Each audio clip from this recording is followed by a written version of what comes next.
പത്തനംതിട്ട വായ്പൂരിൽ സേവാഭാരതി ആംബുലൻസിന് നേരെ SDPI ആക്രമണം. മർദ്ദനത്തിൽ പരിക്കേറ്റ ഡ്രൈവർ യദു മല്ലപ്പള്ളി താലൂക്ക് ആശുപത്രിയിൽ ചികിത്സ തേടി. RSS പ്രവർത്തകന്റെ വീട് അടിച്ചു തകർത്ത കേസിലെ പ്രതി അടങ്ങുന്ന സംഘമാണ് ആക്രമണം നടത്തിയത്. മിഥുൻ മുരളി ചേരുന്നു. മിഥുൻ, എന്തായിരുന്നു സംഭവം? രോഹിണി, ഇന്നലെ രാത്രിയായിരുന്നു സംഭവം.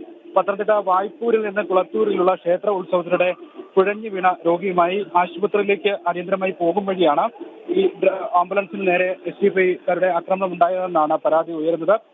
ദേഹാസ്വാസ്ഥ്യത്തെ തുടർന്ന് ഡ്രൈവർ യദുവിനെ മല്ലപ്പള്ളി താലൂക്ക് ആശുപത്രിയിൽ ഇന്നലെ രാത്രി പ്രവേശിപ്പിക്കുകയും ചെയ്തു. കയ്യേറ്റത്തിന് പുറമെ ആംബുലൻസിന്റെ ചില്ലുകളും ഈ അക്രമി സംഘം അടിച്ചു തകർത്തിട്ടുണ്ട്.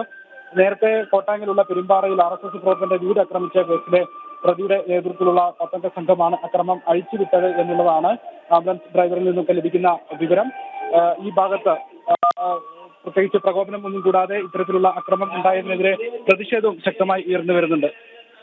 ശരി മിഥുൻ. പത്തനംതിട്ട വായ്പൂരിൽ സേവാഭാരതി ആംബുലൻസിന് നേരെ SDPI ആക്രമണം. മർദ്ദനത്തിൽ പരിക്കേറ്റ ഡ്രൈവർ യദു മല്ലപ്പള്ളി താലൂക്ക് ആശുപത്രിയിൽ ചികിത്സ തേടി. RSS പ്രവർത്തകന്റെ വീട് അടിച്ചു തകർത്ത കേസിലെ പ്രതി അടങ്ങുന്ന സംഘമാണ് ഇത്തരത്തിൽ ആക്രമണം നടത്തിയത്. മിഥുൻ മുരളിയാണ് വിവരങ്ങൾ നൽകിയത്.